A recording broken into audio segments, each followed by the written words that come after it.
Si bien las medidas de restricción han empezado a relajarse en algunos países, todavía falta tiempo para que volvamos a los cines de forma masiva. Así que en esta emisión de Encuadre Iberoamericano, Leonardo García Tsao y yo, Fernanda Solórzano, les diremos qué películas se pueden ver en línea, pero también qué premios y reconocimientos cosecharon las películas y los cineastas iberoamericanos en algunos festivales internacionales que por primera vez en la historia se celebraron de manera virtual. También haremos una revisión a las películas que nos hablan de libertad, de recorrer en un coche kilómetros y kilómetros de paisajes, en este caso paisajes iberoamericanos. Repasaremos también la obra del director chileno-español Alejandro Amenábar. Les presentaremos una entrevista con la productora y directora colombiana Cristina Gallego y, como siempre, haremos un homenaje a los recientemente fallecidos. Acompáñanos.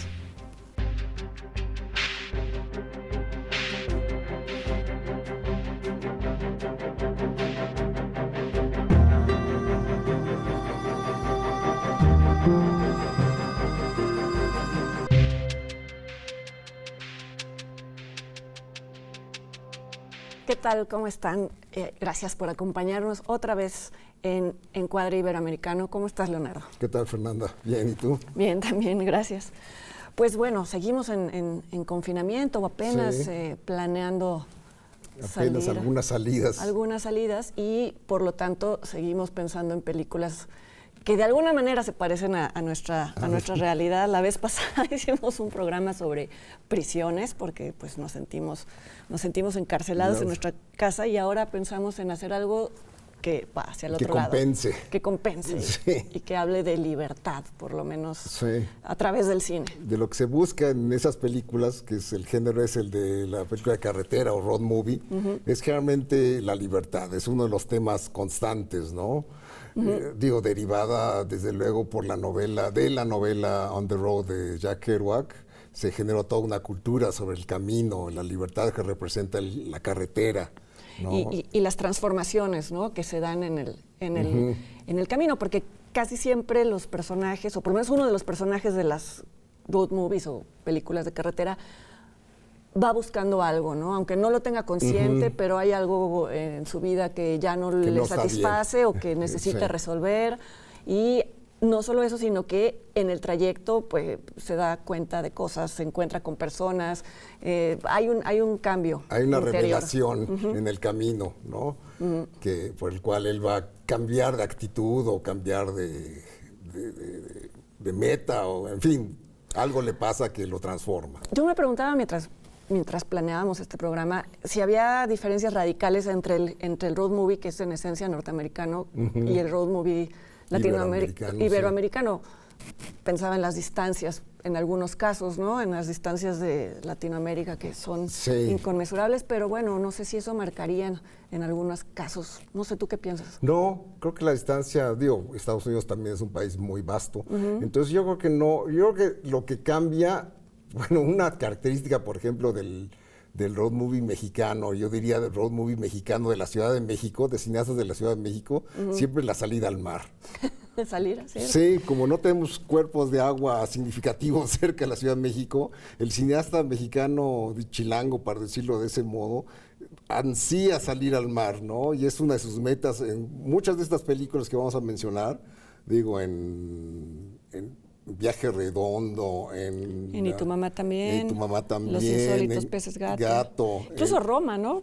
Ya hablando como en una de las, no es propiamente una road movie, pero en algún momento se convierte en eso, ¿no? Se van al mar. Se van al mar. Sí. Y también había otra más. En Ópera, de Juan Patricio Rivero. En esas películas como que el destino final en Un Mundo Secreto también. También. Sí. Y también, no sé si sea coincidencia y si hiciéramos el mismo experimento en el cine estadounidense, lo encontraríamos. También hay padres y madres ausentes, ¿no? Sobre todo padres. Padres ausentes. Entonces, pues aquí también por lo menos 2 o 3 son hijos buscando a sus padres. Casi siempre padres, ¿no? Porque son los que desaparecen. La madre sí está ahí. La madre sí está ahí, sí, pero por ejemplo, Estación Central es la búsqueda del padre. Ciencias naturales. Sí. No sé si eso también tenga que ver con cierta idiosincrasia latinoamericana. Sí. Y en algunos casos también, en algunas películas road movies latinoamericanas, también está la toma de conciencia de los personajes de que otros viven en circunstancias menos favorables que ellos, Sí, ¿no? es un otro elemento del road movie que es la crítica social, Sí. ¿no? Como la revelación del camino te muestra tus aspectos del país que no conoces. Quizá el caso más notable en estas que pensamos comentar sea Diarios de motocicleta, Sí, ¿no? claro. En donde el Che Guevara, de joven, adolescente, bueno, ya no adolescente, No, 23 años, decide, bueno, se da cuenta de que eso es a lo que se quiere dedicar, a pelear las causas sociales. y no tanto a ser médico, ¿no? Exacto, sí, el retrato del revolucionario como un joven bien intencionado. Eso es la película de Walter Salles. Sí. Walter Salles es un director muy enfocado al road movie. Sí. ¿No? Hizo Tierra Extranjera, su primer largometraje es un road movie, Estación Central, Diarios de motocicleta, y lo hizo On the Road, precisamente hizo una adaptación del cine hollywoodense de On the Road. Ajá. Me quedé pensando también en el tema de los personajes que toman conciencia de su situación, Ni tu mamá también, Bien, ¿no? sí, Cuando claro. el personaje privilegiado, por así llamarlo, que es el interpretado por Diego Luna, se da cuenta de que hay un mundo al que nunca le había puesto atención, ¿no? Entonces, bueno, esas serían algunas de los puntos. Sí, y también interesante preguntarse si un personaje que viaja en tren ya no entraría dentro de... No, tren no, es carretera. Carretera, y que además implica que el vehículo se puede descomponer, porque eso Sí, a la claro. vez los lleva a convivir con personas o superar retos que no tenían contemplados y que también cambia su conciencia, ¿no? Sí, claro. Pero es como el caso de una película que se estrenó mal y que prácticamente no se comentó, no la comentamos en este programa, que es Sonora. Cierto. La más reciente película de Alejandro Springel. Creo que es su mejor película, sin duda, ¿no? Es su mejor realización. Que es una película de aventuras donde un coche tiene que atravesar el desierto de Sonora para llegar a la frontera, ¿no? Y que además es como un micromundo, ¿no? En donde se juntan todos los pequeños, todos los representantes de distintas ideologías. Están los americanos, el indio yaqui. El indio yaqui, la familia la mujer del chino. Exacto. Sí, sí, entonces cómo se van aniquilando, es interesante cómo se van aniquilando entre ellos. A mí me recordó La Diligencia de John Ford. Cierto. Porque son personajes en conflicto que tienen que viajar juntos en un medio muy estrecho, que es un solo coche. Y sí. Se pelean por el coche, se descompone el coche. Sí. Y además habla de algo que creo que el cine mexicano no había tratado, ¿no? Que fue la expulsión. La discriminación de los chinos, la expulsión de los chinos, sí. Por ahí en los 30, ¿no? En los 30, sí. Sí. Está en Netflix. Está en Netflix. Por cierto. Es una película que se puede ver en Netflix. Así es. Y la recomendamos. Y sí es cierto, tuvo un estreno, pues como la mayoría del cine mexicano. A fin de año, muy deslucido, prácticamente no...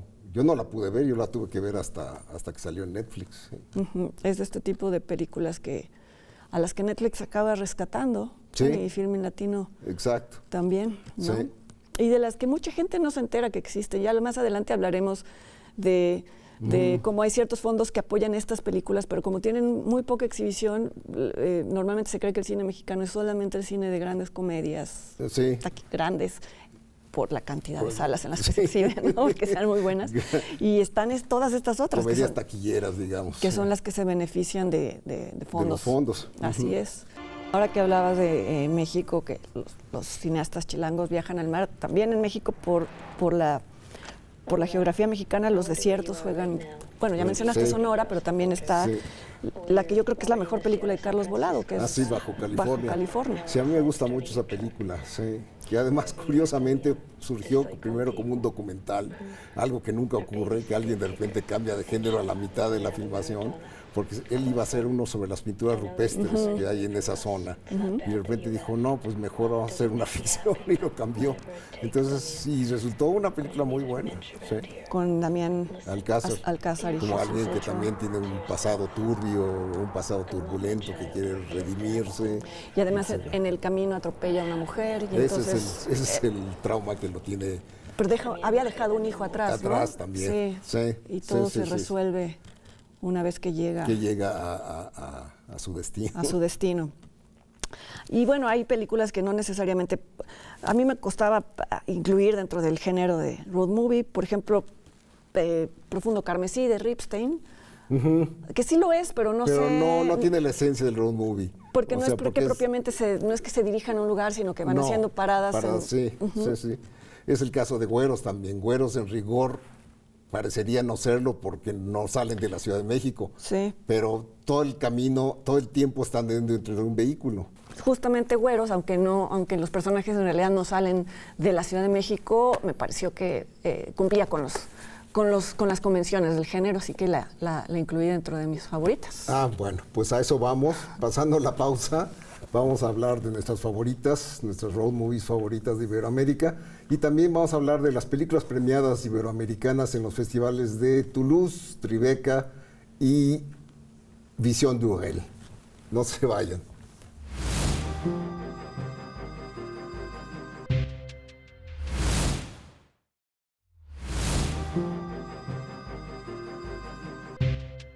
Pues bueno, vamos a hablar de las que más nos gustan. Ya las mencionamos algunas brevemente. Sí, pero ahora abundemos. Abundemos, sí.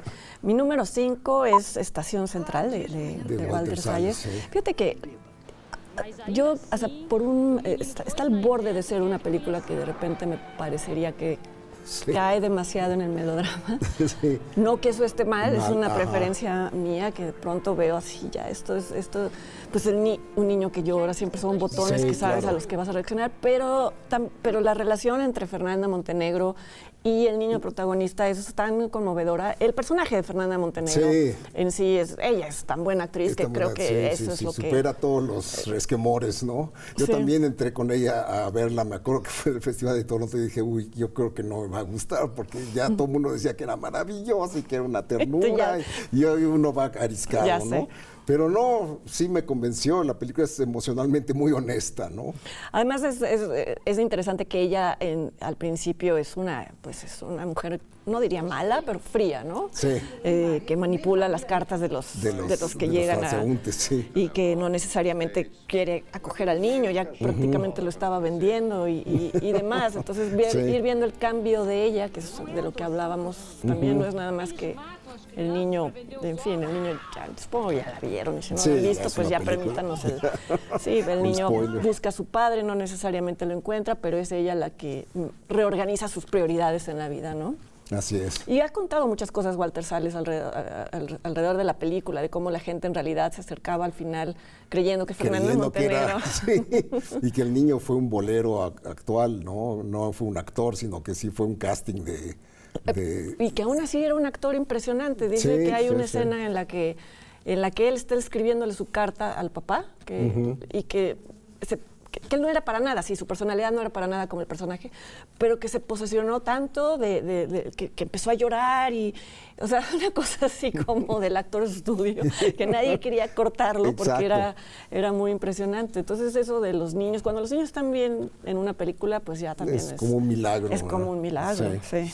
Bueno, la mía es una película argentina que se llama Las Acacias, no se vio en México, yo la vi en la Semana de la Crítica de Cannes, de Pablo Giorgelli. No sé si Giorgelli ha hecho otras películas, pero esta película era muy buena porque trataba de un chofer de una pick-up mal encarado, de mal humor y tal, que se ve obligado a llevar, porque ella se lo suplica a una mujer casi indigente y su hijo de meses, de brazos, de llevarla a la ciudad más cercana, no me acuerdo qué ciudad era, y primero lo hace de muy mala gana y entre ellos se va dando una relación emotiva, ¿no?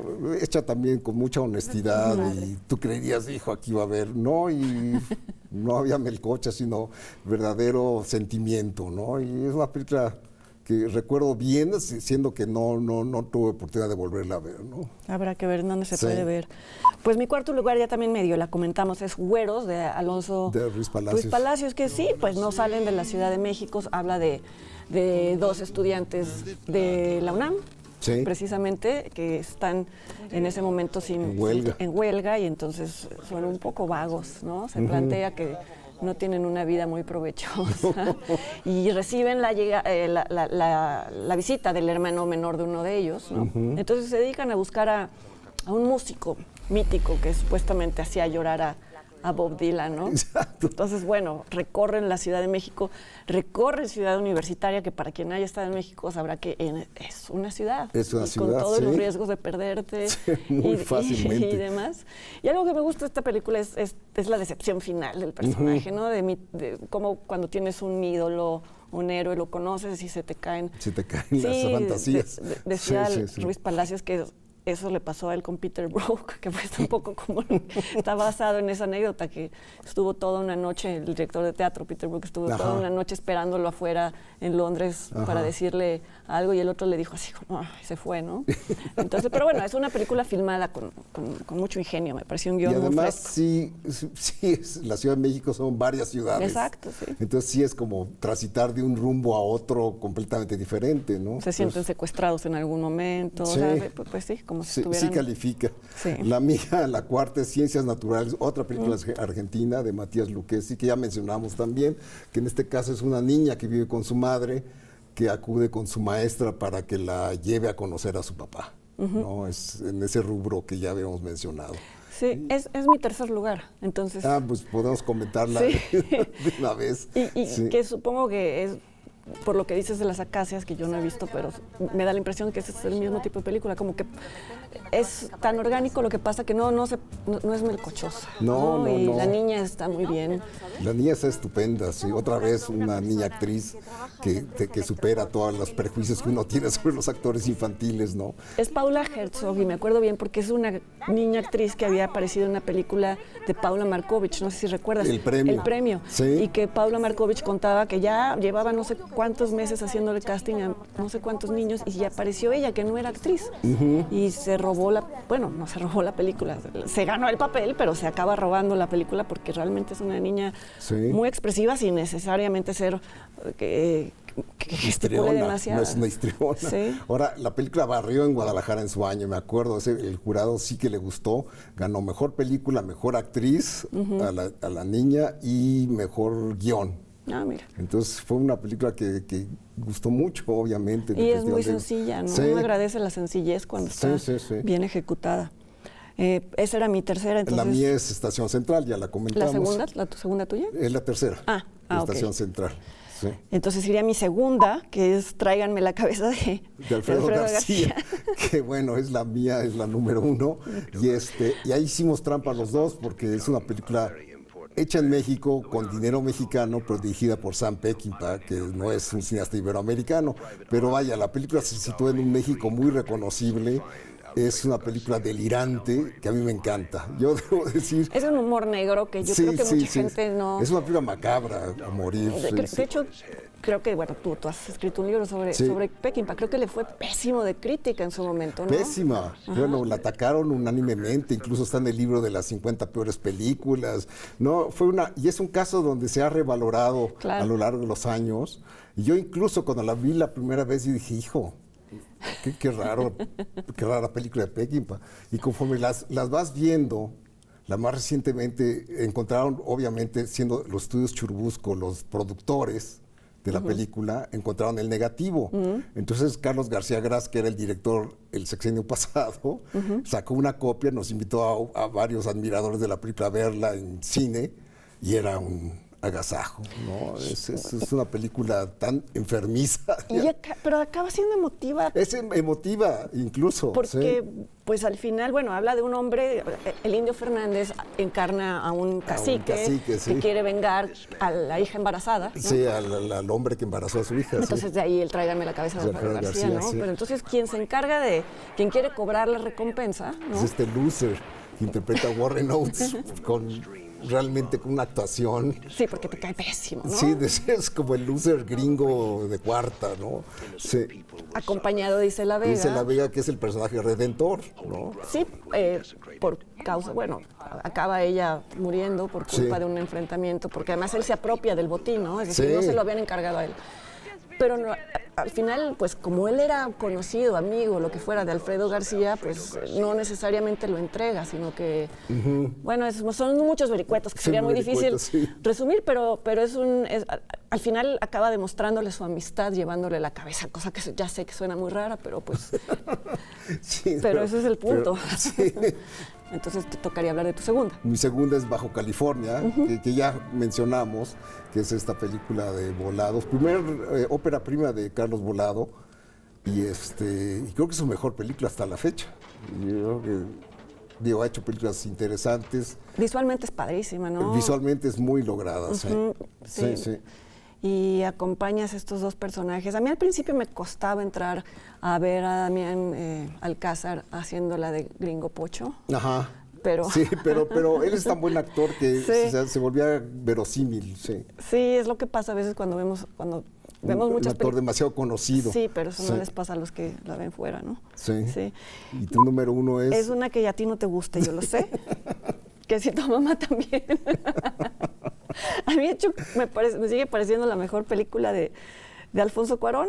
Y me gusta por muchas cosas. Me gusta por cómo va narrando la historia de estos dos adolescentes que al final acaban dándose cuenta de que sí, por muy amigos que son y demás, pertenecen a mundos muy distintos. Sí. Y eso los va a separar en su vida, que eso es algo pues, que en México es indicativo de muchas cosas. Creo que Roma es una continuación de alguna manera, y tu mamá también, porque ya ahí aparece Livo, la mujer que Sí.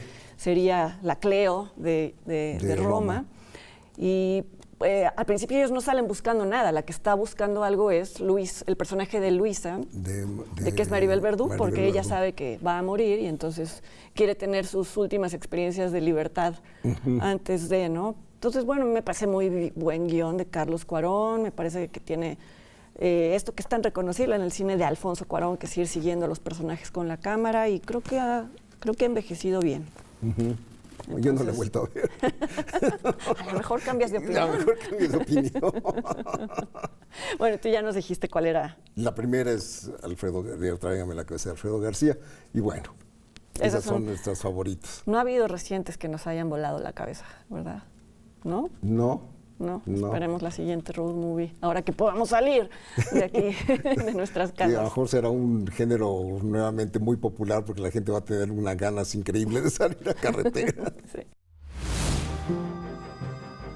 Y bueno, vamos a hablar ahora de las películas premiadas en 3 festivales que se hicieron en línea. Es decir, no hubo actividades presencial, sino que se vio todo por la contingencia, se vio todo a través de las computadoras y el internet.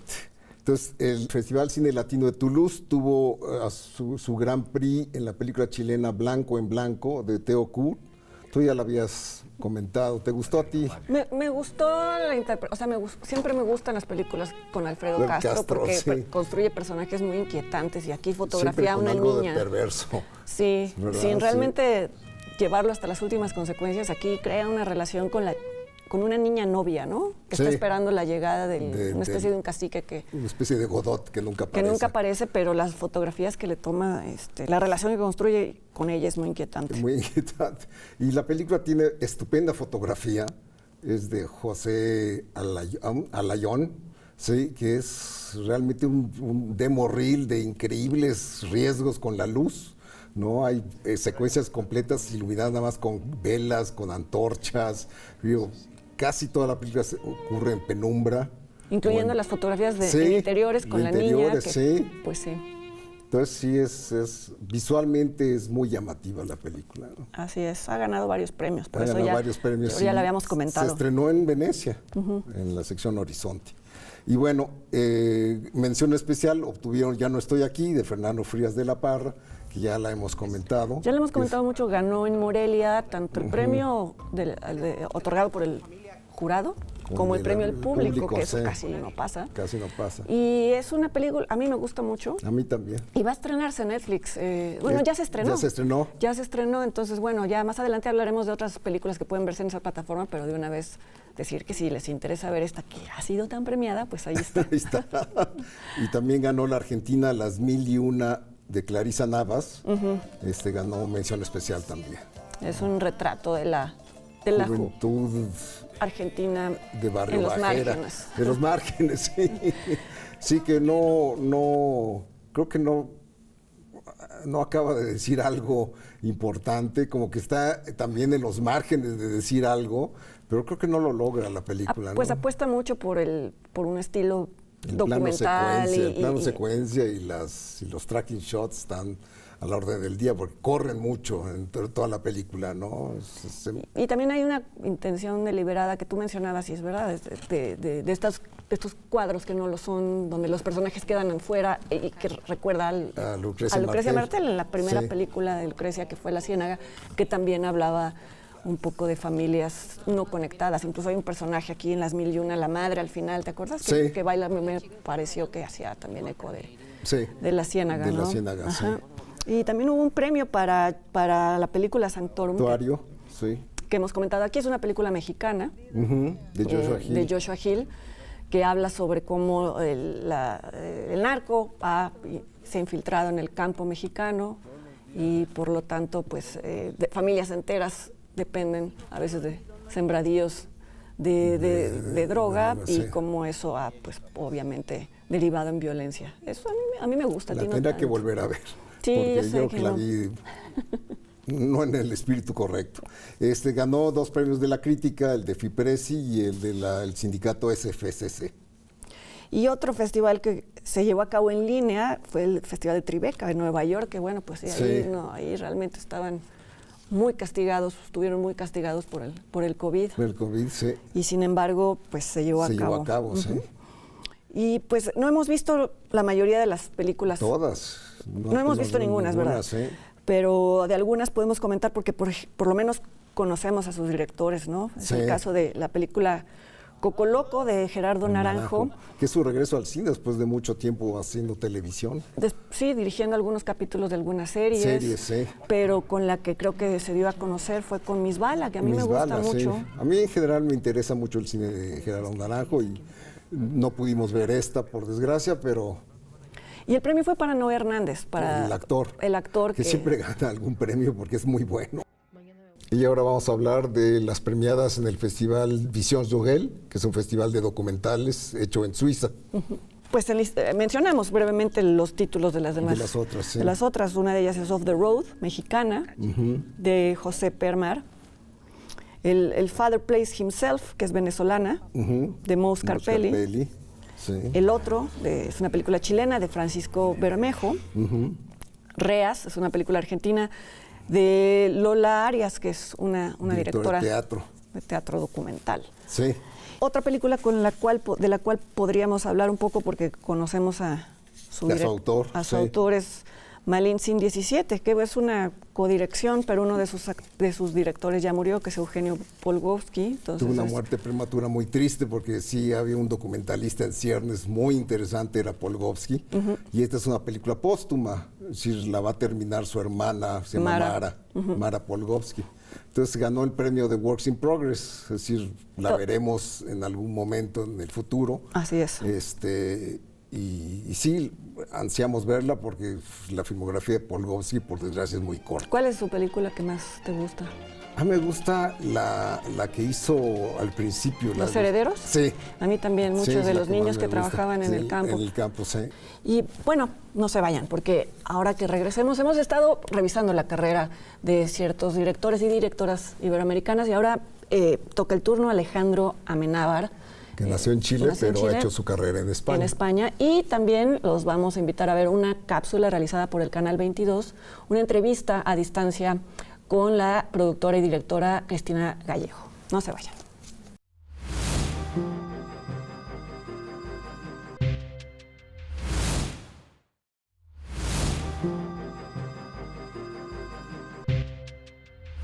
Y sí, ya estamos de regreso y vamos a hablar de la carrera hasta la fecha del director chileno nacido en Chile, pero de nacionalidad doble española, que es Alejandro Amenábar, que tiene una carrera realmente muy interesante, una trayectoria muy buena, diría yo.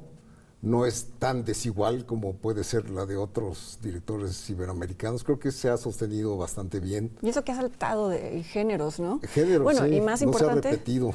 Y además dio el salto a Hollywood, que luego sale mal, pero en su caso no ha sido decepcionante. No.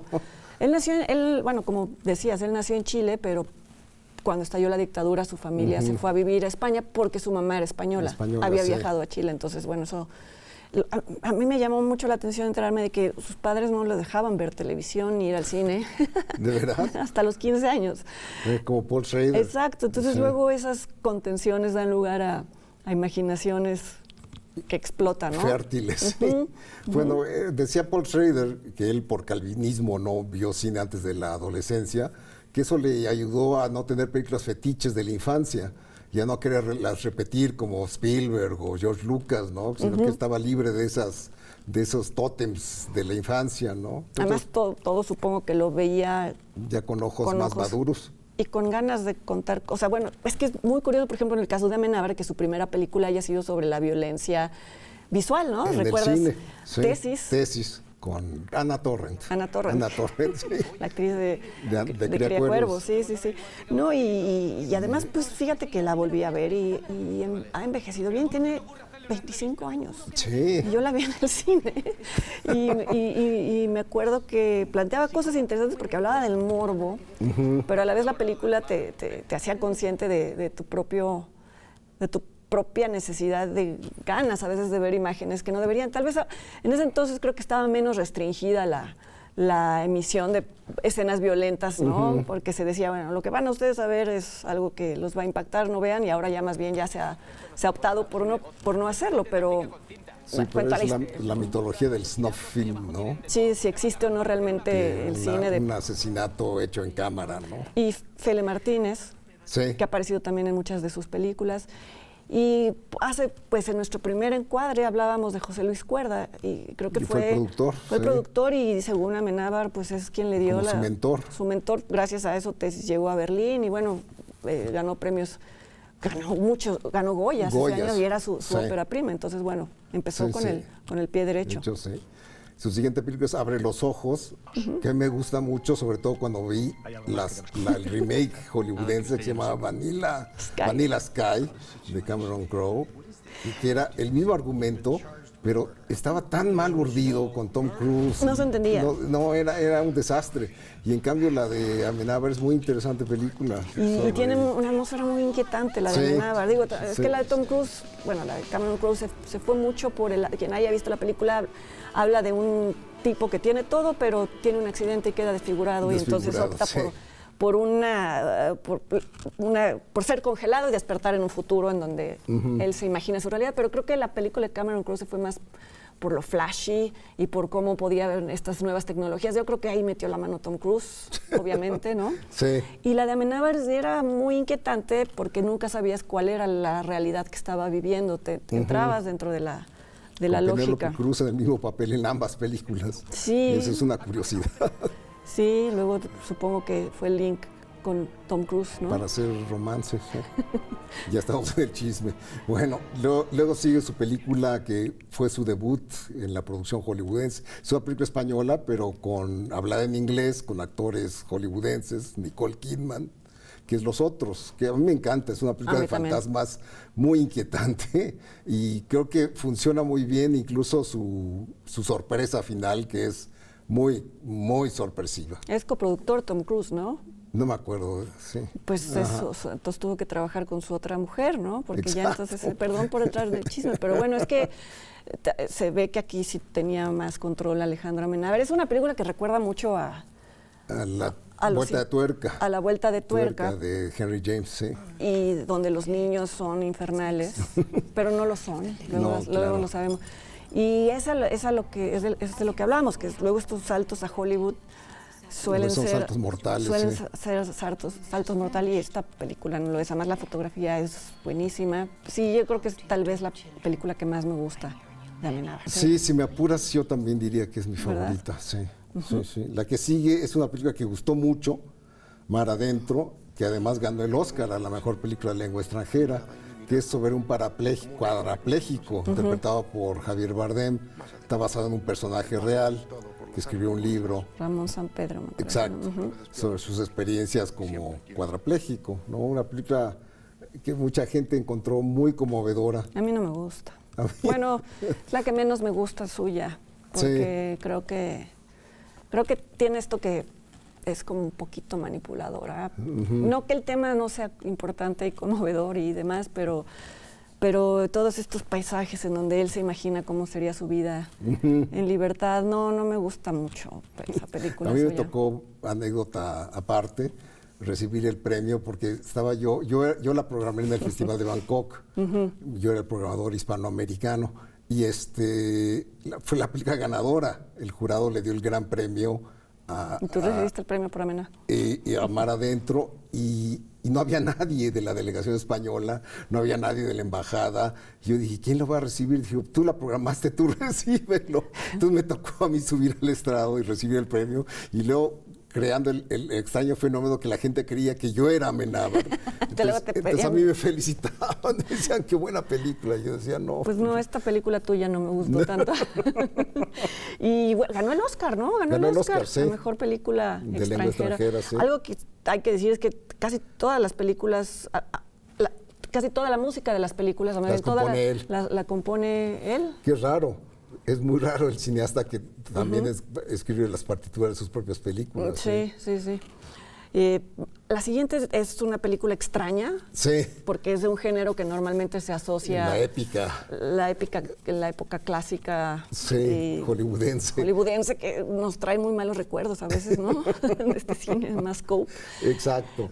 Pero aquí está bien. Es Ágora, con Rachel Weisz y un joven que era debutante, Oscar Isaacs, que desde entonces ha hecho cosas muy, muy interesantes. Max Minghella, ¿no? Exacto. Eran los pupilos de Hipatia, que era la filósofa, sí, filósofa que se preocupaba por encontrar cuál era la figura geométrica que hacía que el universo funcionara. Lo estoy diciendo muy mal porque yo no tengo conocimientos de nada de esto, pero era una película que privilegiaba los diálogos y todo esto sobre los espadazos. Película arriesgada.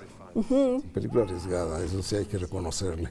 Sí. Y luego la que sigue no la hemos visto. No la hemos visto, no pero se exhibió en México, no la he visto ni en los canales de cable. Es una película que ha desaparecido, que se llama Regression o Regresión. Con Ethan Hawke. Con Ethan Hawke, sí. Película hablada en inglés también. Creo que no le fue muy bien. No. Creo que fue una película que tal vez, de la que él mismo no habló mucho. Ajá. Luego se da el caso de ser películas que se hacen para seguir trabajando, sí. Y hace poco hablamos de su película más reciente. Sí, que es Mientras dure la guerra, que me gustó. Es sobre el dilema del intelectual, sobre si debe o no participar en movimientos políticos, aunque le sean favorables personalmente, pero que con los cuales él no está de acuerdo. Aunque sí, y en este caso cuando habla de Miguel de Unamuno, ¿no? Su último año, además él se dio cuenta demasiado tarde de que el franquismo estaba terminando con la vida incluso de sus colegas, ¿no? Él de alguna manera se salvó porque la esposa de Franco era lectora, ¿sí? Se incluye la famosa escena en donde supuestamente... El discurso de él... De la Universidad de Salamanca, en donde gracias a ella se salvó quizá del mismo destino de sus colegas, pero está muy bien, a mí también me gustó. Obtuvo Goyas, ¿no? Sí, ajá. Sí, ganó... Ha sido muy premiado Alejandro Amenábar. Premiado, sí. Diego tiene una muy buena trayectoria, es un director sólido y que ha seguido una línea coherente. Así es. Sí. Bueno, vamos a regresar con un pequeño homenaje a quienes han fallecido en este último mes. Y antes de eso vamos a presentarles la cápsula que les habíamos comentado, la entrevista con la productora y directora colombiana Cristina Gallego. No se vayan.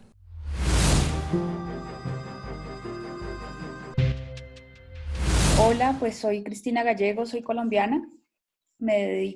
Hago cine, he sido productora durante mucho tiempo y hace poco soy directora también. La primera vez que empecé mi carrera como productora fue La sombra del caminante, pues también fue como una producción sin querer hacer mucha producción. Yo quería probar que sí era productora de verdad y entonces pues me lancé en una película gigantesca en ese momento que era Los viajes del viento. Y pues yo creo que Los viajes tenía muchas motivaciones para hacerla, pero para mí personalmente pues yo quería probarme como productora a ver qué tanto podía hacer. Nos abrió las puertas y nos permitió como confiar en que podíamos hacer cosas grandes, ¿no? O sea, que uno se podía aventurar en cosas grandes y pues salir bien. Pues El abrazo de la serpiente fue una película supremamente gratificante, pero en la medida que fue gratificante, fue en igual medida difícil de hacer.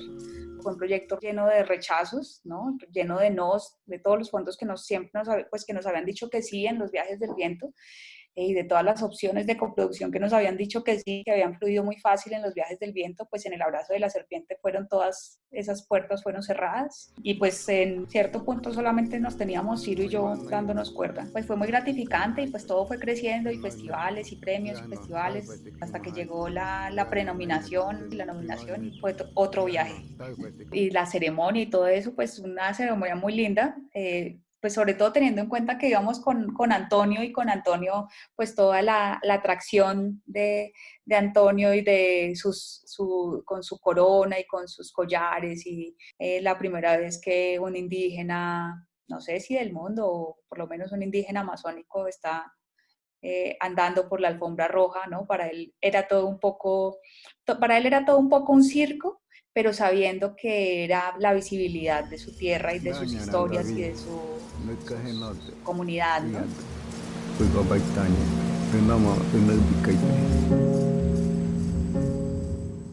Digamos que es muy triste que haya sido una de las primeras muertes, pero también sé que la muerte del abuelo alertó lo que está pasando en el Amazonas, o sea, lo alertó mediáticamente. Él fue el primero, segundo muerto del COVID, pero ahorita el Amazonas está inundado.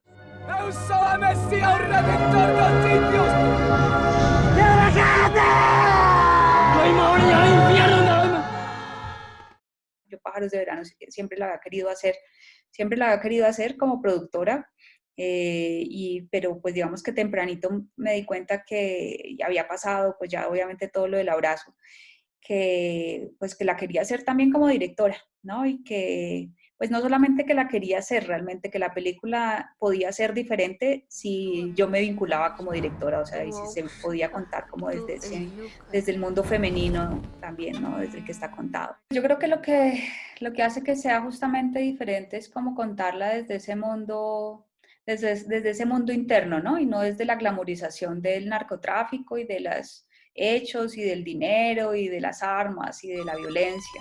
Contar justamente qué es lo que le pasa a una familia, qué es lo que le pasa a los individuos, ¿no? Para eso que es la plata, para gastársela.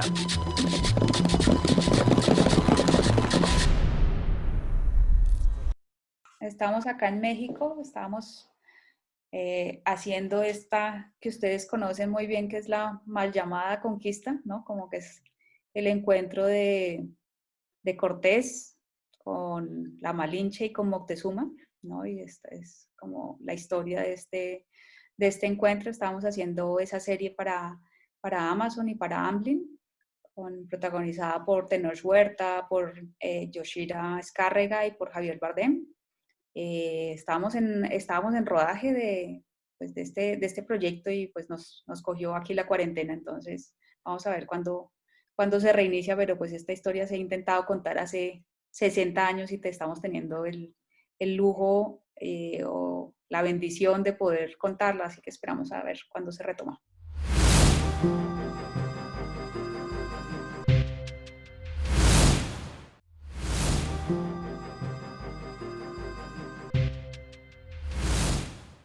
Estamos de vuelta en la sección en la que hacemos un pequeño homenaje recordando a las personas que fallecieron en el último mes, por desgracia algunas de ellas por causa del COVID, ¿no? COVID-19. Sí, que es el caso de Pilar Pellicer, que es una actriz muy connotada del cine mexicano. Ha hecho películas como Las Poquianchis, como La Choca, por el que obtuvo el Ariel a la mejor actuación femenina. Pedro Páramo, ¿no? Pedro Páramo hizo Susana San Juan. Que dice que, bueno, contaba que persiguió el papel, convenció a los productores a hacer el casting y demás, y que se enteró de que lo había obtenido cuando un día fue John Gadán a su casa con un ramo de flores. Ajá. Supongo que es una muy buena experiencia. Sí, una actriz muy estimada y madre de Ariane Metcalf Pellicer, que también es actriz y es amiga nuestra. Y bueno, sí, muerte lamentable, igual que la de Óscar Chávez. Sí, que también murió de COVID-19. Sí. Mucha gente lo ubica más como músico, como obviamente. músico. El grueso de su carrera es como rescatista de la música popular mexicana, ¿no? Ahora que leí cosas sobre él, me llamó la atención la cantidad de trabajos extraños que tuvo en su juventud. Trabajó en bancos, trabajó como vendedor de línea blanca, trabajó como todo este tipo de películas que uno nunca asociaría a alguien con la sensibilidad, sobre todo por el tipo de música que cantaba, ¿no? Sí. La sensibilidad bohemia. Exacto. Pero que en el cine tuvo papeles, los dos importantes que fueron así, digamos, los demás son beats, estos realmente son papeles importantes. Fue el de Los Caifanes, que es una película emblemática de Juan Ibáñez, y está también Rompe el Alba, de Isaac Artenstein, que es una buena película que se vio en Guadalajara. No sé si se estrenó en México, pero yo recuerdo que yo la vi en Guadalajara. Yo no la he podido ver, pero bueno, de Los Caifanes, incluso ahora que murió, casi toda la gente recuerda a Los Caifanes como el Estilos. Del Estilos. Quien se liga a la chica Fresa. La chica fresa, que era Julissa. Julissa, ¿no? sí. Es la historia de dos jóvenes de clase media alta que una noche se van de parranda con el grupo de los Caifanes, y descubren un México que para ellos era totalmente desconocido, y ellos dos, Oscar Chávez y el Estilos, y Julieta se llamaba, ¿no? Julissa. No me acuerdo. Bueno, medio que se enamoran, pero algo que no sé si a ti te pasa, a mí algo que me gusta de los Caifanes es que no es estas fantasías en donde al final la chica decide mejor vivir Exacto. sino que se da cuenta de que su mundo es otro, ¿no? Con Enrique Álvarez su pareja es Enrique Álvarez Félix. Enrique Álvarez Félix, que es un señorito. Sí. Y en cambio los Caifanes eran todos muy buenos actores. Eran Sergio Jiménez, Ernesto Gómez Cruz. Carlos Monsiváis. Carlos Monsiváis como un Santa Claus. Sí, fue una película, el guión era de Ibáñez y de Carlos Fuentes.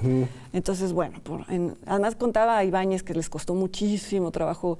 Se los querían clausurar 20,000 veces, la filmaron como si fuera episodios de televisión y bueno, hay muchísimas anécdotas. ¿Se puede ver Los Caifanes? Sí, la pasaron en el 22. Claro.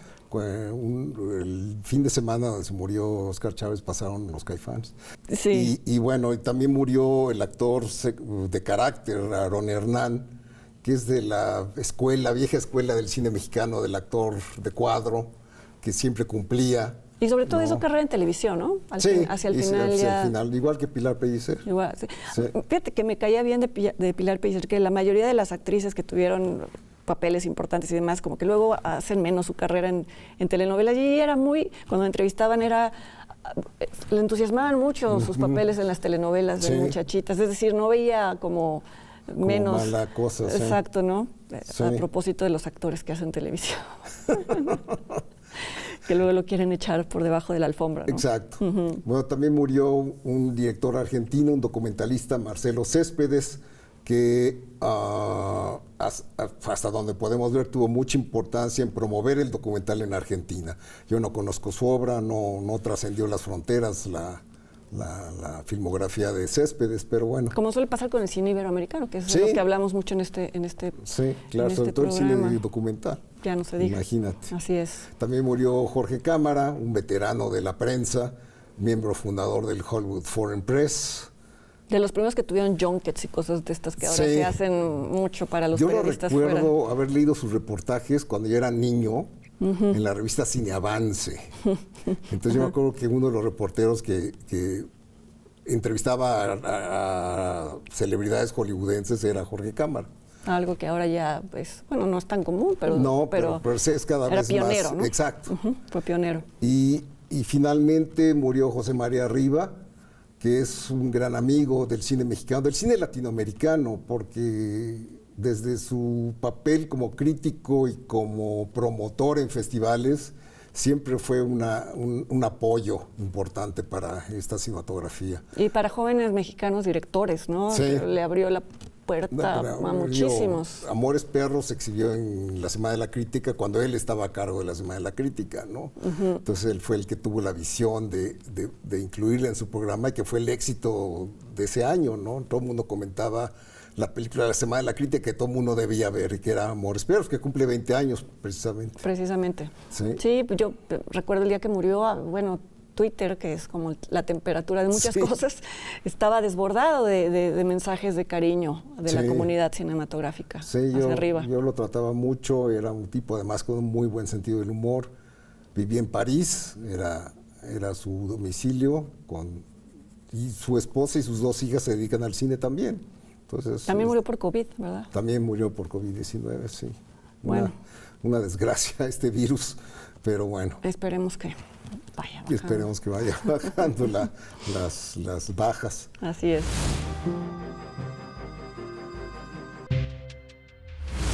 Y bueno, ahora vamos a hablar de las películas que se pueden ver en plataformas digitales, que es el caso de 2 estrenos españoles.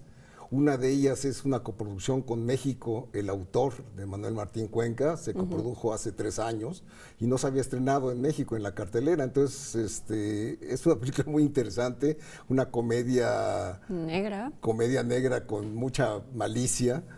Es muy, muy buena. Está basada en una novela de Javier Cercas. Sí. Y habla de un escritor frustrado, doblemente frustrado porque su esposa es escritora de bestsellers, una categoría que él considera menor, digo, no porque se vendan mucho, sino porque es como de autoayuda o algo así, y le echa en cara que pues él no logra producir nada, entonces entra a un taller en donde aprende que una forma de tener... Antonio de la Torre, el ubicuo Antonio de la Torre. El ubicuo Antonio de la Torre le aconseja escribir sobre lo que lo rodea, pero pues no contento con lo que lo rodea, manipula el mundo que lo rodea. Sí, como si fuera autor, como si fuera un dios metido en un departamento donde se mete con todos los vecinos para crear conflicto y por lo tanto inspirar su propia novela. Y además, ¿sabes qué? Que es interesante ver una película sobre escritores que te enganche, porque generalmente cuando se habla de, no se los creo, de la vida o la vida de los artistas en general, pues ver a alguien haciendo algo, pues no escribiendo en este caso, o si no se les muestra haciendo cualquier otra cosa que no tiene que ver con lo que... Con la escritura, o pintura, lo que sea. Y entonces aquí sí habla un poco de los autores que pues si no tienen un mundo propio se lo generan alrededor. Salen actores mexicanos, Adriana Paz y Tenoch Huerta. Salen como los vecinos mexicanos, que van a tener una parte importante al final. Al final. Sí. A mí me gustó muchísimo cuando la vi, se la recomendamos. Que además el actor Javier Gutiérrez que no mencionamos, es el protagonista de esta y de la otra que se llama Hogar. Y Javier Gutiérrez es un actor realmente muy versátil. Él fue el actor de La Isla Mínima, donde estaba irreconocible si compara uno la actuación con el autor. Son personajes totalmente diferentes, ¿no? Y aún así tiene siempre esta característica de que parecen que son moscas a sus personajes, ¿no? Que parece que son moscas muertas y al final revelan ser terribles. Y sucede lo mismo con la otra película que se estrena en Netflix también en español, en la que también es protagonista, que es Hogar. Donde es un ejecutivo publicitario desempleado que quiere, tiene que desocupar el departamento que le gustaba tanto, que tiene una vista privilegiada, y hace todo lo posible por volver a ese departamento. Es una especie de parásito que se mete en la vida de los otros, ¿no? Sí. Y algo tiene también en relación con el autor, ¿no? Es alguien que va... manipulador, se va apropiando de la vida de los demás. Sí. Es perfectamente convincente como alguien bueno, pero sabemos que está haciendo cosas espantosas. Sí, es de los hermanos Pastor, Alex y David Pastor, y es otra película recomendable que se puede ver en Netflix. Así es.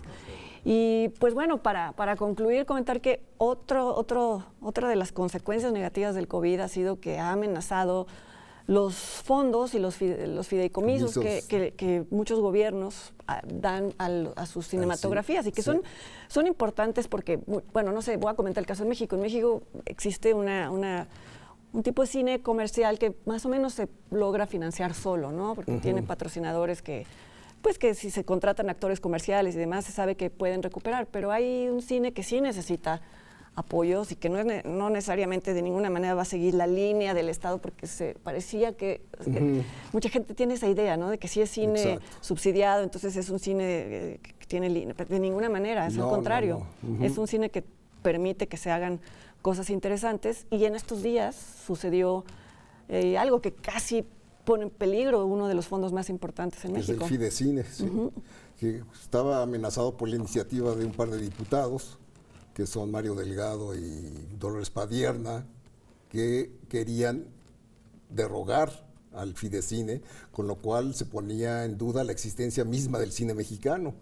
Entonces, por suerte, hubo un movimiento concertado en la cual los tres amigos, Guillermo del Toro, Alfonso Cuarón y Alejandro González Iñárritu, fueron puntales en rebatir esta iniciativa y de decir que ese fondo era importantísimo para el cine mexicano. Se organizó toda la comunidad cinematográfica, hay que decirlo, sí, ¿no? Sí, sí. En una reunión masiva de Zoom. De Zoom, exacto. Y se logró por el momento detener la derogación. Aún está en veremos, ¿no? Creo que se iba a discutir qué iba a pasar con eso, pero bueno. Pero pues esas cosas no pueden desaparecer porque... No, se muere el cine mexicano. En todos los países, Sí. no sé el caso de otros países si tengan este tipo de fondos equivalentes, pero sí. Sí, es que muchas personas ven la cultura como algo prescindible en tiempos de emergencia, pero quizá no vemos qué es lo que nos permite, justo en estas emergencias, tener algo hacia dónde mirar, ¿no? Sí, como dijo Guillermo del Toro, el cine es memoria y sin él pues nos quedamos sin memoria, ¿no? Así es. Sí. Bueno, esperemos que no pase nada de esto y que, Sí. sigamos teniendo material un rato para poder seguir platicando con ustedes. Muchas gracias, Leonardo. Gracias a ti, Gracias a Fernanda. ustedes por acompañarnos y los invitamos a que nos acompañen de nuevo en la siguiente emisión de Encuadre Iberoamericano. Como saben, es un programa en el que intentamos difundir los logros de la cinematografía iberoamericana, tanto en festivales como ahora puede verse en algunas plataformas. Hasta luego, hasta entonces.